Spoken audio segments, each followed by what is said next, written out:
Boa tarde.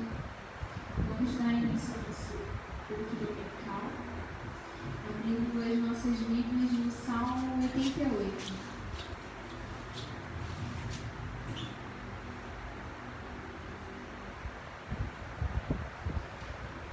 Salmos 88, versículo 1, diz assim: Ó Senhor, Deus da minha salvação, dia e noite clamo diante de Ti.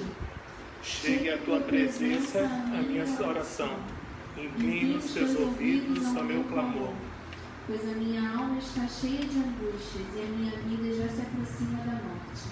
Sou contado com os 10º abismo, sou como um homem sem força. Atirado entre os mortos, como os feridos de morte que trazem na sepultura, dos quais já não te lembras, pois foram abandonados pelas tuas mãos. Puseste-me mais profunda cova, nos lugares tenebrosos, nos abismos. Sobre mim pesa a tua ira, tu me abates com todas as tuas ondas. Afaste-te de mim os meus conhecidos e me fizeste objeto de abominação para com eles. Estou preso e não vejo como sair.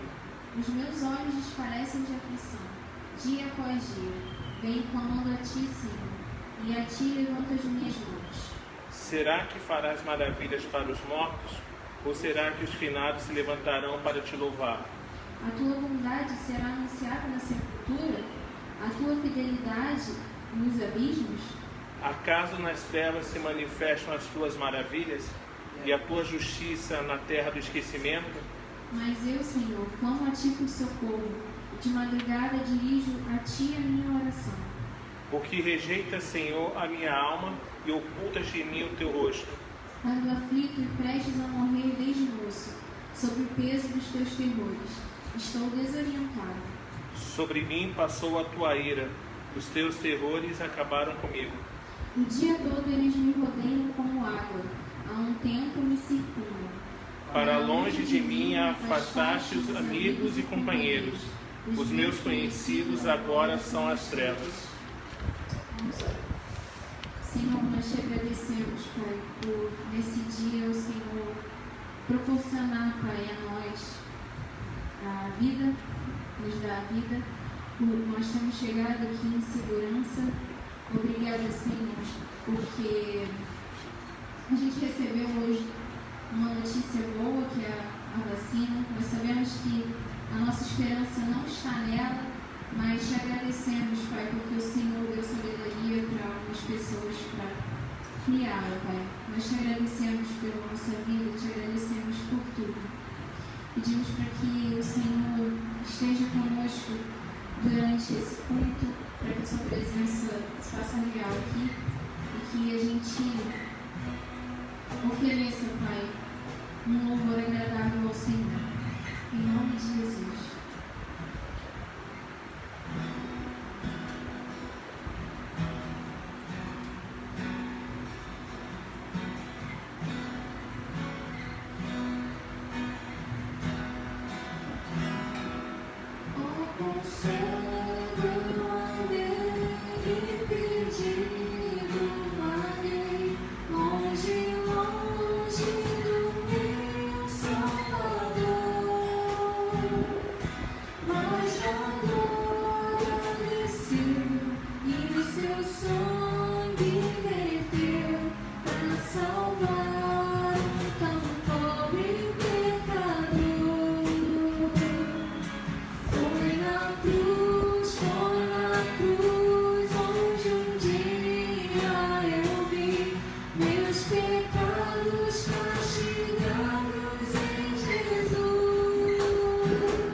chegarmos a Ti, para nos chegarmos a mais perto de Ti, Senhor.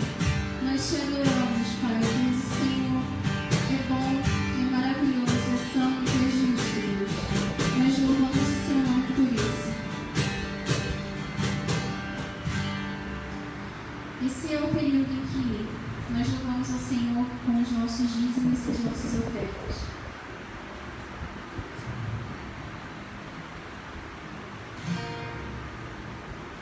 Senhor meu Deus, como eu maravilhado contemplo a Tua imensa criação, o céu e a terra, os vastos oceanos, que tal pensar em Tua perfeição. Então minha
nós revelamos, Pai, nós mostramos o que o Senhor fez, pois tudo que o Senhor fez é maravilhosamente perfeito.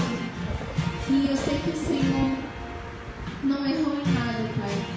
Nós louvamos o Seu nome por isso, Pai. Muito obrigado. O Senhor é maravilhoso. Agradecemos, Pai, por esse período de louvor e adoração ao Seu nome, Senhor. E te pedimos para que o Senhor continue a falar conosco através da Sua palavra. Prepare nosso coração, nossa mente para receber a Sua palavra, Pai. Em nome de Jesus. Amém.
Amém.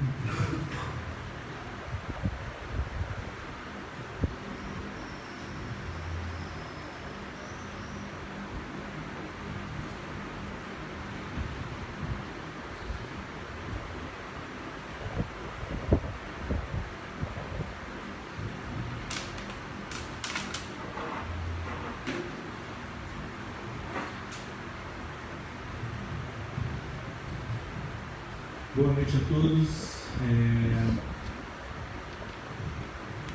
Todos estão muito felizes porque a Anvisa liberou as piscinas.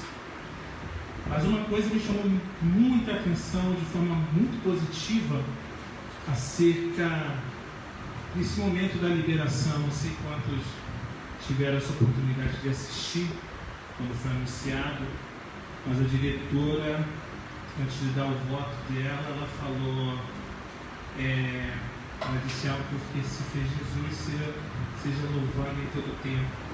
Ela falou que ela olha para os céus porque a esperança dela vem do Senhor. Eu falei, caramba, com tanta confusão que tem acontecido, nós nesse momento ainda observar que o Senhor tem a última palavra, que Ele é soberano, mostra a cada um de nós, seres humanos, para essa sociedade que se acha tão forte em si, que todos estamos debaixo da autoridade do Senhor. Deus é bom em todo tempo. Deus é bom em todo tempo. E nessa noite eu quero trazer uma exposição, uma palavra. Eu estava até comentando com a Dedê ontem, que eu acredito que é a palavra mais pesada, apesar do título da mesma que eu estou trazendo esse ano. Conhecemos o amor? Vamos orar. Senhor, obrigado pelo privilégio e oportunidade de juntos como igreja estarmos aqui reunidos, Pai. Louvado seja o Teu nome. O Senhor sonda o meu coração e sabe o quão feliz eu estou, Pai, nessa noite de estar aqui com os meus irmãos, Pai. Algumas recordações, algumas memórias me vêm à mente e eu não posso deixar de Te entronizar. Glorioso és Tu, Pai. Minha alma Te adora, minha alma bendiz a minha alma, Senhor. Obrigado, Pai, em nome de Jesus. Amém. Como que a gente sabe quando amamos alguém? Para vocês que estão prestes a casar, de repente seria muito fácil responder isso. Mas sabe quando a gente sabe quando alguém nos ama? Que está nas nossas mentes. Uma criança sabe que seus pais os amam quando eles oferecem a essa criança provisão. Você sabe que seus amigos os amam quando eles defendem sua causa contra os seus detratores. Mas como você sabe se aquela pessoa especial ama você? O fato é que a maneira mais poderosa da maioria de nós sabermos que somos realmente amados é o casamento. É através do casamento. No dia do casamento, vocês tiveram a oportunidade de estarem no casamento hoje, um homem diz a uma mulher, e uma mulher diz para o homem, que dentre todas as possibilidades e opções, ele escolheu a ela escolheu a ele. As famílias têm que nos amar e os amigos podem ir à nossa casa à noite, mas os cônjuges são totalmente diferentes. Dedê, minha esposa, poderia ter casado com qualquer outra pessoa, ou mesmo escolhido não ter casado, em vez de se casar comigo. Mas ela me escolheu até que a morte nos separe. E se você me conhecesse, saberia que isso é amor verdadeiro. Porque eu não sou fácil. Eu sou muito difícil. Eu sou muito complicado. Eu sempre falo, quer me conhecer, passa um dia comigo. eu tenho manias, sou chato, eu tenho velhice precoce. No fundo da psique humana, todos nós desejamos ser escolhidos por amor. Dói porque sabemos que não merecemos, mas queremos mesmo assim. É realmente isso que confere poder a todas as melhores histórias sobre amor. Seja a comédia de escolhas confusas, de muito barulho por nada, de Shakespeare, ou o sofrimento de uma escolha condenada, como Romeu e Julieta. O poder vem do quanto se aposta na escolha do amor e de quão misteriosa é essa escolha. Como Pascal disse, o amor tem razões que a própria razão desconhece. Mas sem sombra de dúvidas, a maior história de amor de todas é a história do amor de Deus. Uma história tão vasta quanto a criação, tão dramática como qualquer outra obra de Shakespeare, né? E tão pessoal quanto você e eu. Nossas próprias histórias de amor são realmente ecos da história muito maior do amor de Deus pelo mundo. É por isso que é especialmente importante para nós entendermos corretamente nossa teologia bíblica do amor. Queremos saber no que acreditar sobre o amor de Deus por nós e o amor que devemos ter pelos outros. Afinal, todos nós podemos ter o nosso texto base favorito sobre o amor e usá-lo para dizer: o amor é assim ou Deus é assim. Para alguns, João 3,16 vai exemplificar isso de uma maneira muito, muito simples. Porque Deus amou o mundo de tal maneira que deu seu Filho unigênito.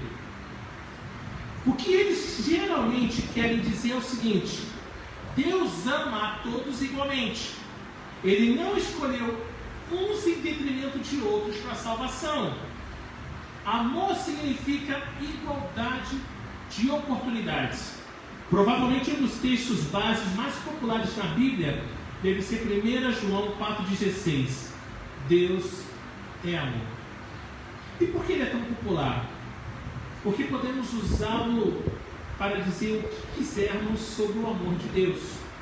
O teólogo Kevin Van Hoosen observou que o tema do amor, tanto quanto qualquer outro tópico, é suscetível à tentação de projetar os nossos desejos em Deus. Mas o que a Bíblia quer dizer quando diz Deus é amor? Para responder essa pergunta, precisamos olhar, observar, não para o verso, mas para toda a história do amor, como Deus a revela nas Escrituras. A história do amor de Deus é uma história bastante simples, como a história de um homem escolhendo uma mulher para ser sua noiva.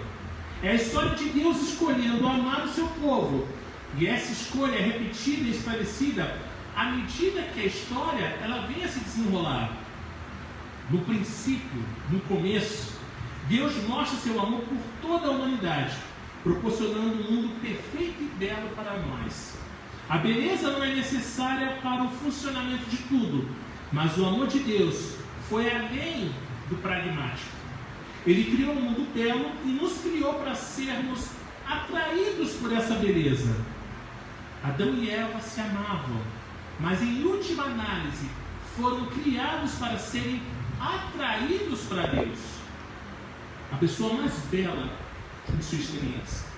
E, incrivelmente, Adão e Eva rejeitaram esse amor quando decidiram rejeitar a sua palavra. O que é verdadeiramente inacreditável, porém, é que a rejeição do amor de Deus não acaba com a história. Deus os exclui do jardim, como lemos, mas continua a amá-los. Ele coloca inimizade entre eles e seu maior inimigo, a serpente que os enganou. Ele reúne os dois em amor. De forma prática, ele os ama no simples ato de cobrir sua nudez vergonhosa com roupas. Deus continua a amar os descendentes daquele que primeiro o rejeitaram. Embora Caim e seus herdeiros sejam rejeitados por Deus, Sete de seus filhos, depois dele, são amados por Deus. passando as longas gerações até Noé. Enquanto o ódio perverso da humanidade por Deus finalmente culmina no dilúvio, ainda assim, o amor de Deus não se extingue completamente. Ele escolhe salvar Noé e a sua família da destruição, e então abençoa particularmente o filho de Noé, Sem, e a linhagem que descende dele. Vamos observar aqui, irmãos, o padrão que é colocado. Deus ama todos, dando vida a eles, mas ele também parece amar alguns especialmente. Sete e não Caim, Noé e não os outros ao seu redor, Sem e não Cã.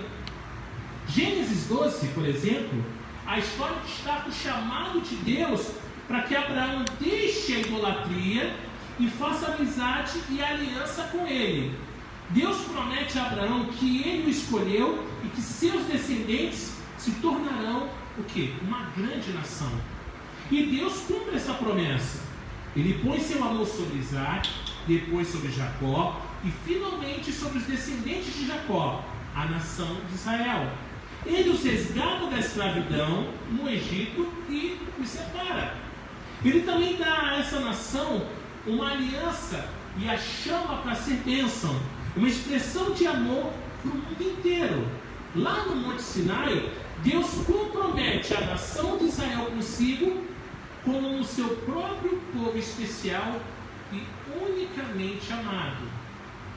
Vamos observar novamente o padrão. Uma aliança é dada àqueles a quem ele ama especialmente.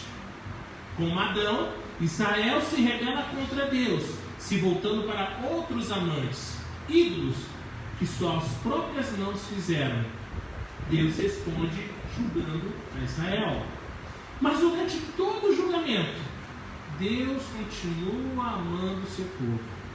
Talvez a melhor imagem do amor reconciliador, paciente e perdoador do Pai ocorra no livro de Oséias. Lá, pensem comigo, irmãos, diz ao profeta para tomar uma esposa chamada Gomer.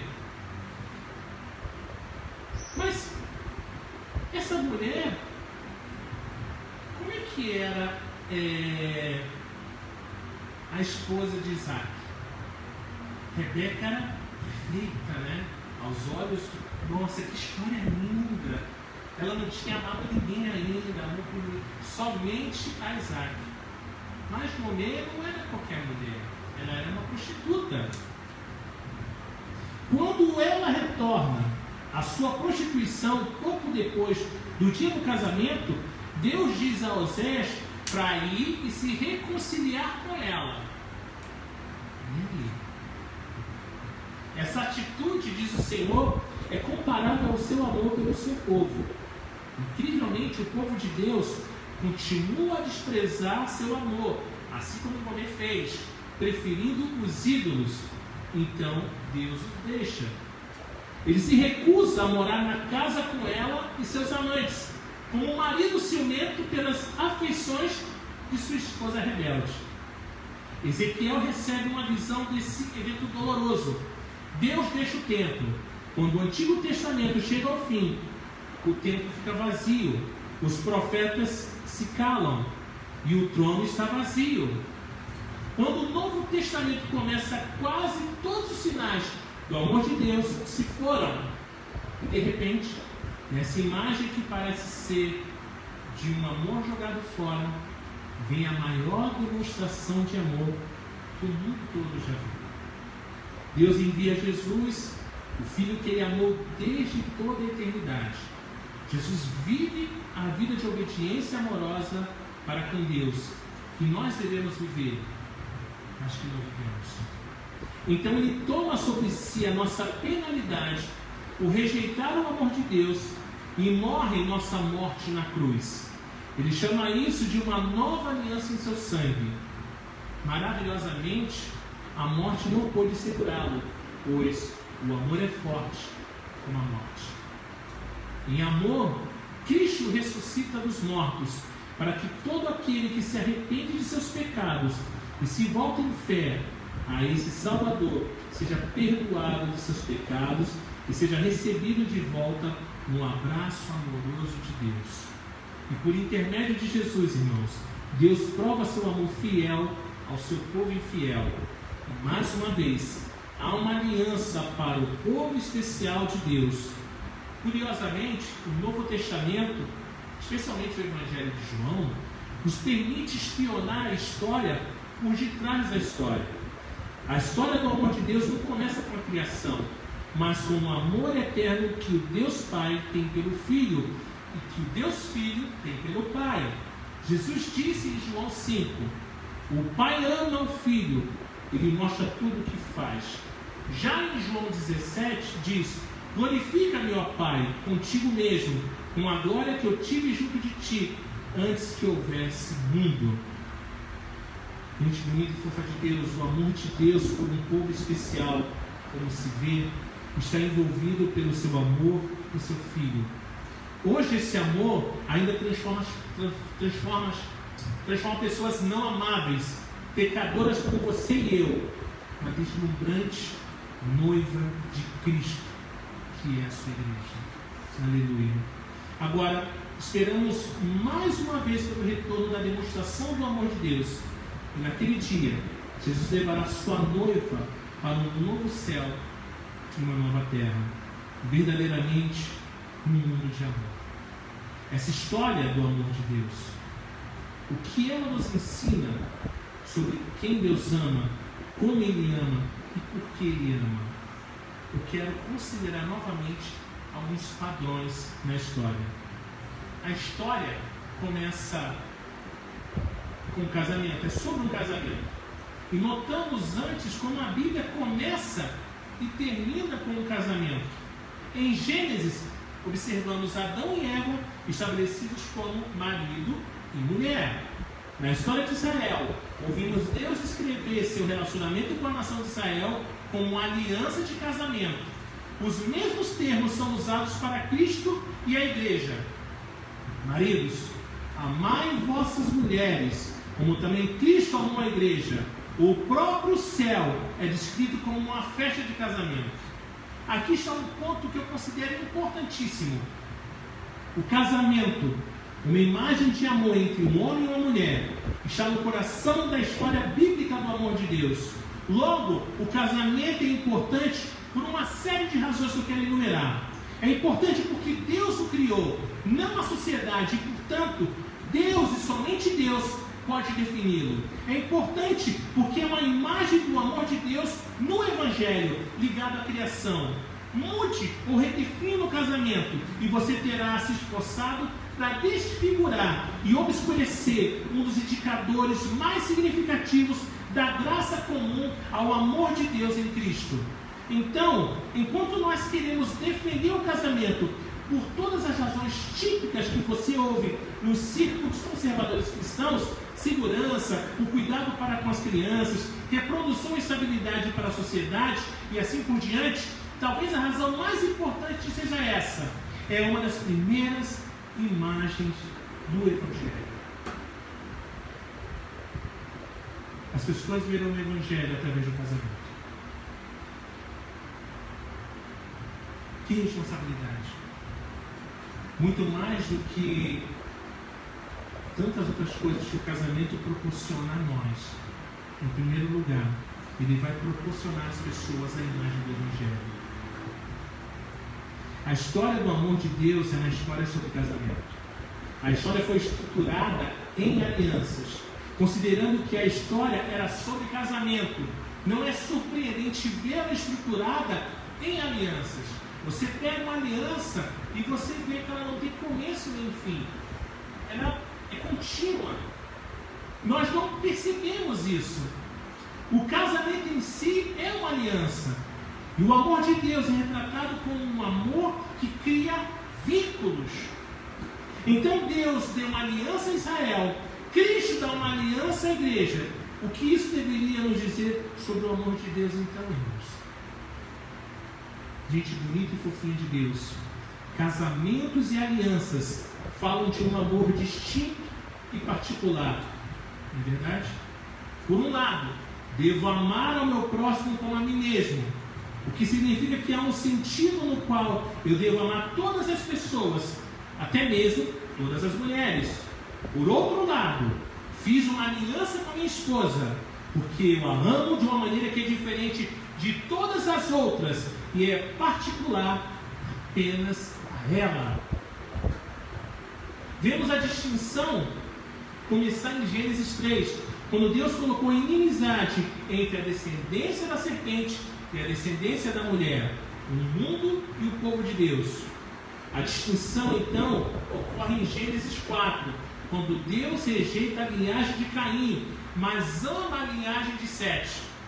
Vemos isso novamente com os filhos de Noé, quando Deus rejeita a linhagem de Cã e escolhe abençoar a linhagem de Sem.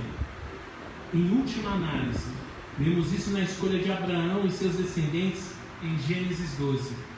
Mas mesmo assim, nem todos os descendentes de Abraão são escolhidos em amor por Deus.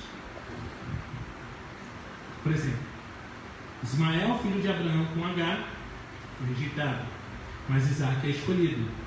Esaú é rejeitado, mas Jacó, seu irmão gêmeo, é escolhido. O rei Saul é rejeitado, o rei Davi é escolhido. Mais tarde, todo o reino do norte é rejeitado, enquanto o reino do sul é escolhido. Toda vez que Deus faz sua escolha, as bênçãos de seu amor estão ligadas ao seu amado, excluindo todos os outros. Podemos não gostar do padrão, mas os padrões são claros.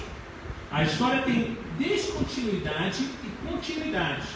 A história do amor na Bíblia também contém elementos de continuidade e descontinuidade à medida que nos movemos de uma era para outra. Uma das descontinuidades mais significativas na história do amor de Deus tem a ver com esse padrão de amor distintivo. O amor distintivo de Deus continua em toda a história, do Gênesis ao Apocalipse, mas seu amor pela nação étnica se interrompe. Eventualmente, é dado aos crentes de todas as nações e de todas as idades. Paulo diz em Efésios de 1, no capítulo 1, do verso 3 ao 5. Vamos ler essa primeira introdução. Efésios, capítulo 1, vamos ler dos versos 3 ao 5. Eu estou falando sobre o amor de Deus, sobre Deus e amor. Tá?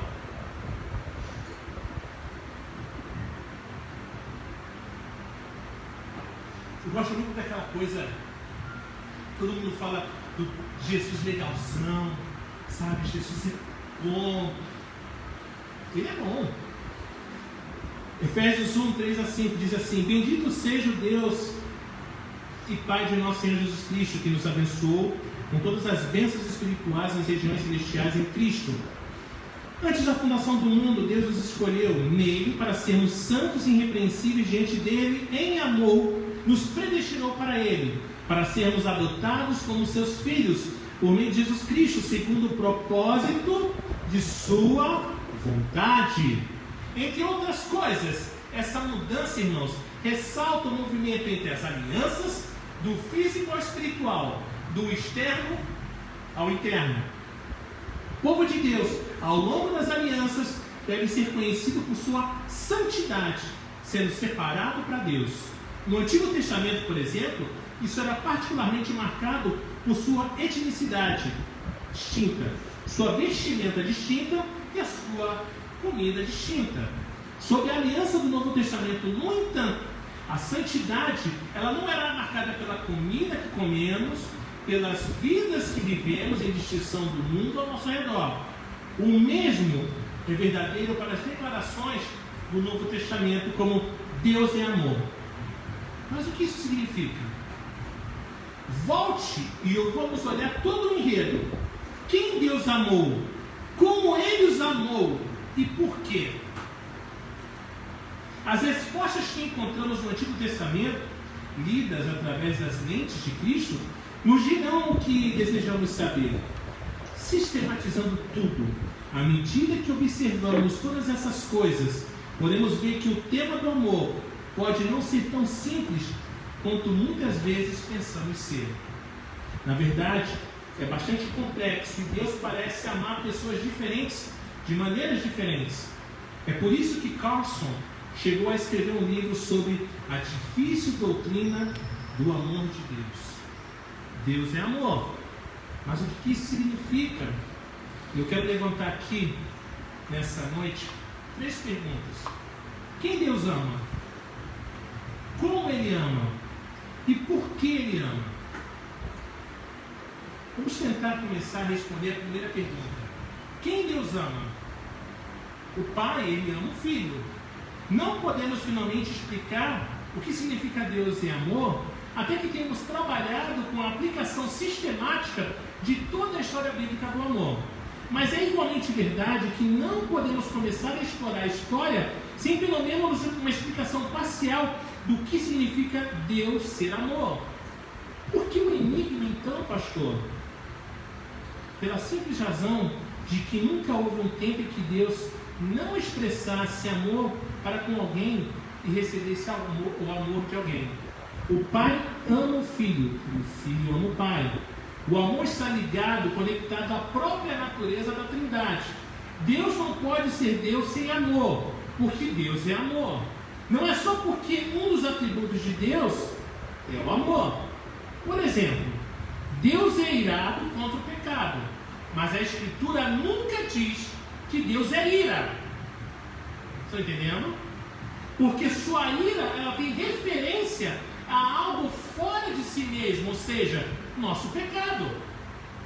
Houve um tempo na eternidade passada em que a ira de Deus não tinha expressão, mas nunca houve um tempo em que Deus não fosse amor, pois o amor do Pai pelo Filho e do Filho pelo Pai é eterno. Sem pecado, Deus ainda poderia ser Deus, sem ira. Sem o pecado, Deus ainda poderia ser Deus sem misericórdia. Sem o pecado, Deus ainda poderia ser Deus sem paciência. Mas Deus não pode ser Deus sem amor, pois Deus é amor. E nunca houve um momento, e nunca haverá um momento em que Ele não o seja. Vocês estão conseguindo compreender? Parece que eu estou dando um nó, mas não estou não. Eu estou desatando os nós. Essa ideia é nova no Novo Testamento? Sim. Mas o Antigo Testamento nos prepara para essa ideia, até nos ensina sobre ela, por meio do amor de Deus, por ninguém mais, ninguém menos do que Davi. Deus dá uma aliança especial de amor a Davi, que nos ajuda a entender a aliança de amor entre o Pai e o Filho, divinos, quando finalmente é revelado no Novo Testamento. Agora, que diferença isso faz para o ministério? Para começar, colocamos em profunda humildade e é incrivelmente reconfortante. Para alguns de nós, é fácil pensar que Deus e seu amor devem girar em torno de mim e dos meus problemas. E nós avaliamos o amor dele baseado em como achamos que ele está nos amando. Mas o amor de Deus, irmãos, era perfeito antes de aparecermos em cena e permanecerá perfeito muito depois de partirmos. O amor eterno, portanto, anterior do Pai e do Filho, um pelo outro, nos lembra de que, no final das contas, a vida e o amor não se referem a mim. Embora o amor de Deus por mim seja real, também é derivativo, um transbordamento desse amor, mas fundamental dentro da própria Trindade. Isso fará uma grande diferença em nossa pregação e no nosso ensino, e também reconfortante. Alguns de nós olham ao redor e se perguntam se João estava certo. Como ele poderia dizer Deus é amor diante das tragédias desse mundo? E a resposta para essa pergunta não é encontrada se procurarmos por evidências no mundo.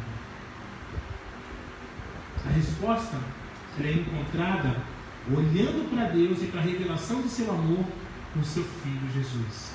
Se encontramos um amor firmemente estabelecido na natureza de Deus, existe esperança, apesar do que encontramos aqui. Se o nosso amor está firme, está estabelecido na natureza de Deus, sempre haverá esperança, apesar de tudo que está ao nosso redor. Afinal, a realidade última do universo é Deus, e Deus é amor. Deus ama o mundo. Segundo, Deus ama o mundo de duas maneiras. Primeiro, Deus ama a criação, o trabalho de suas mãos. Provérbios 8 nos diz que Ele se deleita em todas as partes da criação. Jesus nos diz que um pardal não cai no chão sem o consentimento amoroso de Deus, e afirma que Ele veste as flores em beleza, conforme Mateus 6. Segundo, Deus ama a humanidade rebelde, a humanidade RDB. Mesmo em sua ira inabalável contra o pecado, Deus ama esse mundo que o odeia. Ezequiel 33:11 declara: diga-lhes, tão certo como eu vivo, diz o Senhor Deus, não tenho prazer na morte do ímpio, mas em que o ímpio se converta do seu caminho e viva. Convertam-se dos seus maus caminhos, porque vocês haveriam de morrer, ó casa de Israel. Nós lemos no Evangelho de João a prova de que Deus ama o mundo. João 3,16. Porque Deus amou o mundo de tal maneira que deu seu Filho unigênito, para todo que nele crê não pereça, mas que tenha a vida eterna. Cristo é a demonstração, irmãos, e prova do amor de Deus pelos pecadores. Se alguém quiser conhecer o amor de Deus, precisa conhecer a Jesus. Que implicação isso tem para o ministério? Dentre outras coisas, nos ensina a fazer a pergunta: eu amo o mundo da maneira como Deus ama o mundo? Ou eu amo o mundo da maneira como o mundo quer ser amado? E aí? Existe uma distinção crucial, você sabe. Uma leva vai levar à salvação do mundo, a outra leva à sua destruição. Deus ama seu próprio povo distintamente. Deus não apenas ama o mundo, mas ama o seu povo. Quando estamos na casa de Deus, estamos à vontade. Que bom. Às vezes, as pessoas se retraem com essa palavra porque parece tornar Deus mesquinho, restritivo e sem amor. Mas na Bíblia, ser escolhido é a própria natureza do que significa ser amado por Deus. Da mesma forma que um homem ama uma mulher ao escolhê-la. Deuteronômio 7, Israel está à beira da terra prometida. Moisés explica que Deus dará a terra a eles. Ele também os adverte para permanecerem fiéis a Deus. Então, no verso 6, Moisés diz: porque tu és povo santo, que significa separado, ao Senhor teu Deus. O Senhor teu Deus te escolheu para que lhe fosses o seu povo próprio, de todos os povos que há sobre a terra. Não vos teve o Senhor afeição, nem vos escolheu porque fosses mais numerosos que qualquer povo, pois eres o menor de todos os povos, mas porque o Senhor vos amava, e para guardar o juramento que fizera a vossos pais, o Senhor vos tirou com mão poderosa e vos resgatou da casa da servidão, do poder de Faraó e do Egito. Irmãos, por que Deus escolheu Israel? Ele os escolheu porque eram melhores que todos os outros, porque eles eram maiores que todos os outros, porque eles eram mais justos que todos os outros? De maneira nenhuma. Deus os escolheu simplesmente porque os amava, e Ele os amava simplesmente porque amava. Deus ama pecadores. O que tudo isso nos leva a perceber é que Deus ama pecadores. Paulo diz em Tito, capítulo 3, verso 4 e 5, o seguinte: quando, porém, se manifestou a benignidade de Deus, nosso Salvador, e o seu amor para com todos, não por obras de justiça praticada por nós, mas segundo sua misericórdia, Ele nos salvou. A salvação e eleição amorosa de Deus não é apenas não merecida, ela é dada, apesar das razões em contrário. Nós merecemos justamente o oposto, a ira de Deus, mas Deus prova o seu próprio amor para conosco pelo fato de ter Cristo morrido por nós, sendo nós ainda pecadores. É o que fala Romanos 8, 5. Deus não é como nós. Nós amamos pessoas que merecem ser amadas. Deus não. O amor de Deus é livre, é gratuito, é incondicional. Você não pode conquistá-lo, você só pode recebê-lo pela fé em Cristo Jesus. E aqui está um bálsamo para a alma ansiosa e perturbada. E aqui está o verdadeiro apelo que devemos fazer aos pecadores. Não para a necessidade de sentido de significado, paz ou felicidade, mas para a sua real necessidade de perdão. O amor de Deus em Cristo é mais amplo do que a brecha que seu pecado fez para com Deus. É longo o suficiente para voltar ao seu passado e avançar para o futuro eterno. É alto o suficiente para levar você a Deus. E é tão profundo que nunca se esgotará. Em Cristo, Deus ama os pecadores. A segunda pergunta: como Deus ama? Se são como esses que Deus ama, precisamos considerar com mais cuidado como Deus ama.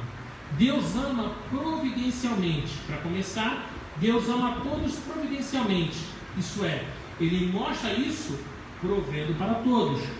Cristo observou que Deus faz nascer o sol sobre maus e bons, e envia chuvas sobre justos e injustos. Seu amor providencial é generoso e imparcial.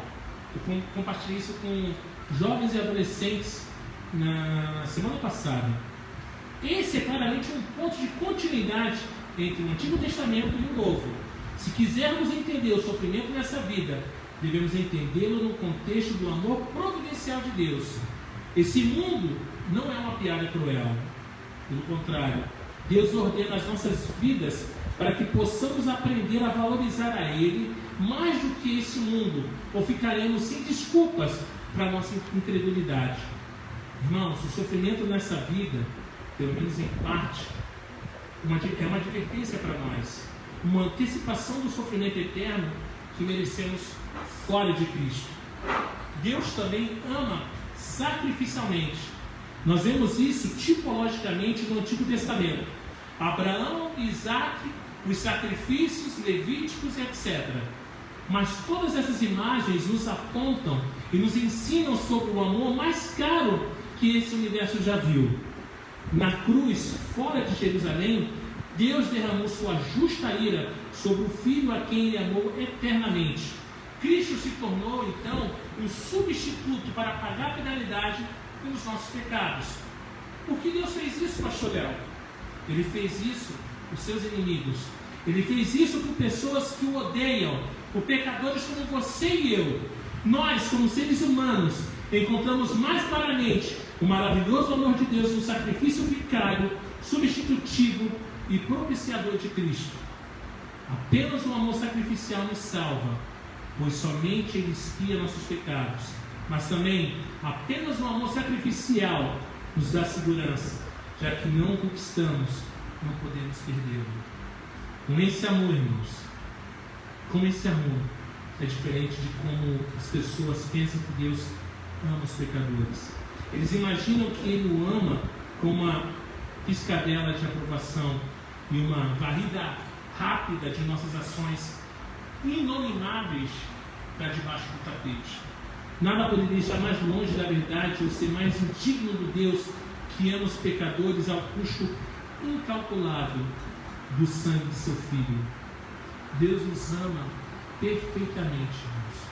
A Bíblia descreve Deus como um Pai perfeito, que em amor nos adotou em Cristo e que sempre ama seus filhos exatamente da maneira que eles precisam ser amados. E nesse processo, seu amor os aperfeiçoa. João expressa dessa forma: vede que grande amor nos tem concedido o Pai, a ponto de sermos chamados filhos de Deus. De fato, somos filhos de Deus. Amados, agora somos filhos de Deus e ainda não se manifestou o que haveremos de ser. Sabemos que quando Ele se manifestar, seremos semelhantes a Ele, porque haveremos de vê-lo como Ele é, e assim mesmo se glorificará todo que nele tem essa esperança, assim como Ele é puro. 1 João 3. O amor de Deus, irmãos, em Cristo está nos transformando para sermos como Cristo. Muitas vezes, as pessoas que aconselhamos no ministério são tentadas a questionar a sabedoria do amor de Deus com base nas circunstâncias de suas vidas. Certamente, Léo, certamente, André, certamente, Luísa, se Deus me amasse, Ele não deixaria meu marido me abandonar. Certamente, André, certamente, Luísa, certamente, Léo, se Deus me amasse, Ele não deixaria meu filho se envolver com turminha errada na escola. Certamente, André, certamente, Luísa, certamente, Léo, se Deus me amasse, Ele não teria me deixado nesse emprego, nesse futuro. Mas, de fato, a perfeição do amor de Deus por nós não é a medida por como Ele está administrando nossa agenda para a vida. Não. A perfeição do amor de Deus por nós é vista no objetivo que Ele estabeleceu para a nossa vida.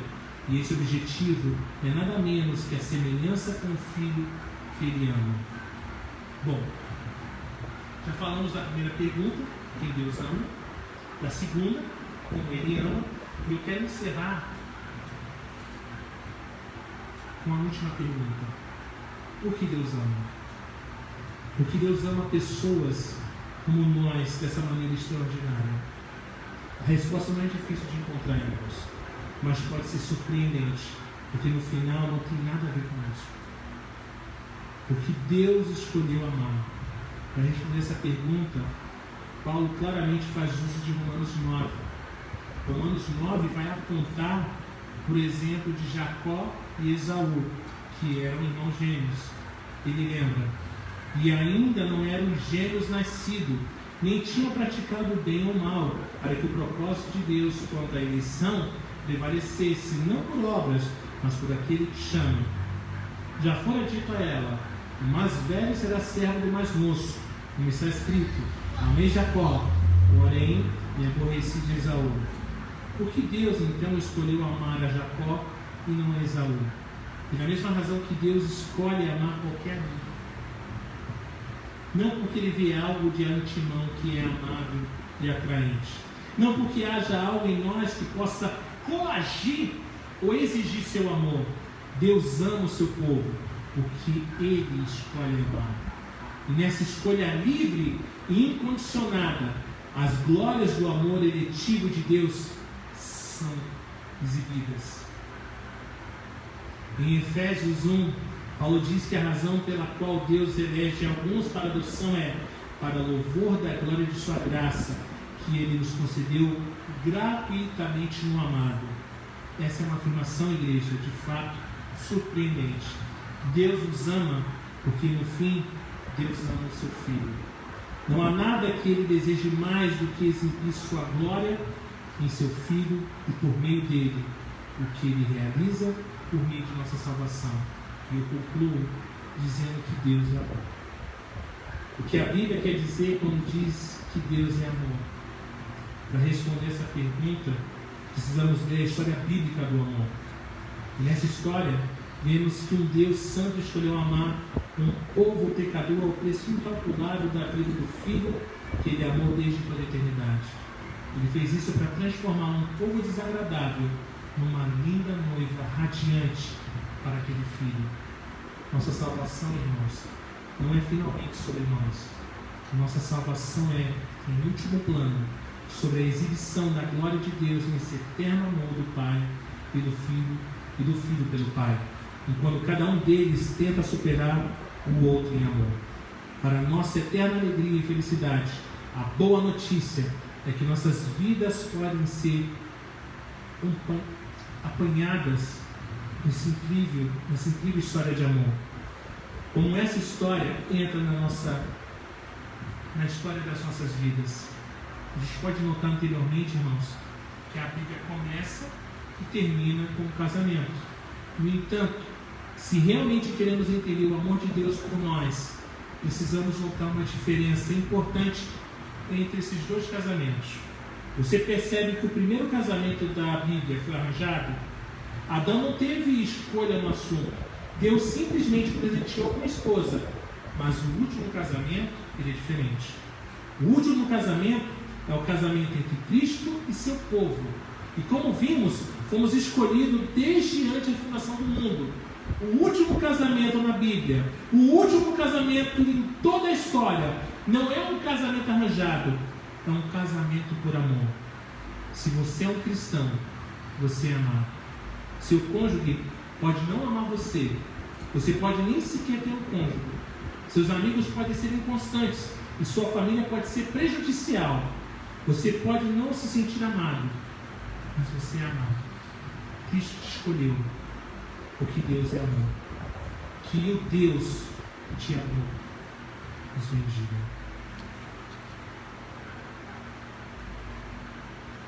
Eu quero convidá-los a, nesse momento,